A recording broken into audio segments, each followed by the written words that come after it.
Auckland's Mount Roskill is home to one of the most diverse communities in Aotearoa. I'm from the city that aged the quickest. Only 50% of people speak English. Here, race is in your face. Are we racist in New Zealand? I want to say no way, but I don't think I can say no. Roskill's also home to a musical movement and racial haven called the Travellers. The name says it all, really. It's about people of different ethnicity coming together as one, sharing ideas, uplifting the community. It's a social initiative set up to help migrant youth. This is a safe zone for them to come and talk about whatever's on their mind and to get it off their chests, and also to spread awareness and spread love through music and creation. On the street, their ethnicity divides them, but here, it unites them. Yeah, sometimes I feel like I get discriminated against. Like, when I go to festivals, people always ask me if I know where to score some weed. It's like, bro, just because I got dreadlocks, you think I smoke weed? We can address opinions and things like that, like discrimination, living costs, what it means to be a Kiwi to them, like whether it's the color of their skin or like the food they eat or kind of cultural differences, and trying to identify what it means to them. From Aotearoa to Africa, the ethnic mix is as diverse as their experiences of racism. Des, or MC Des Ryder, whakapapas to the far north.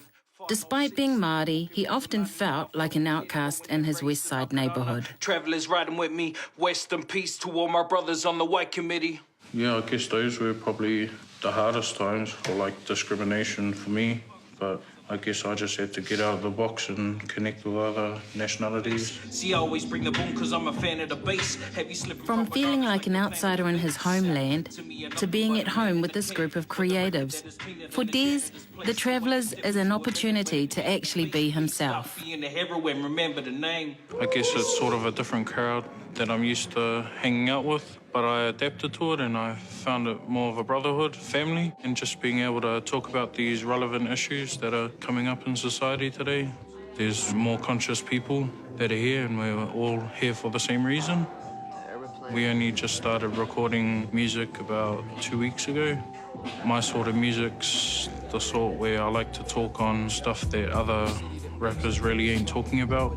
So besides talking about drinking and going to clubs, I'd rather talk about racial issues and the struggle.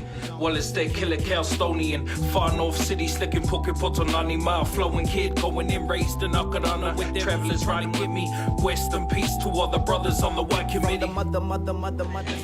Not only have this crew come from distant lands, they've also come from far-flung suburbs.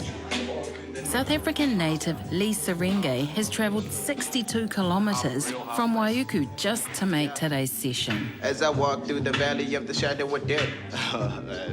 What I like about being a part of the Travellers is the discussion, mainly, because before we're musicians, we're people. It seems like the only way out is that they retaliate like that. For Lee, living in New Zealand has taken some getting used to. It was weird because, like, I used to get stared at like every day because, like, for them it was like something new, like a whole new thing for the white folk and whatever. It was like a new thing to them. But once you, like, conversate with people and they realize I can't speak English, and once they realize, like, you've got a brain and whatever, and they're pretty cool. The worst working institution is what they think is best, and that's what's messing up my generation. Rivaled by dedication, only thing stopping me is God himself or a revelation. I made friends through Travellers, like, made real solid connections because it's genuine, real people that I'm dealing with, and we all make music together.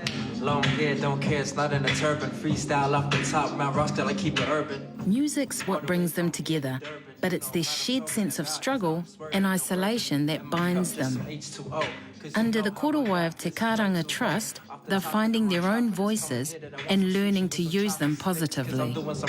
I feel that people in some cultures grow up and that's all they know is racism. They don't even know they're being racist.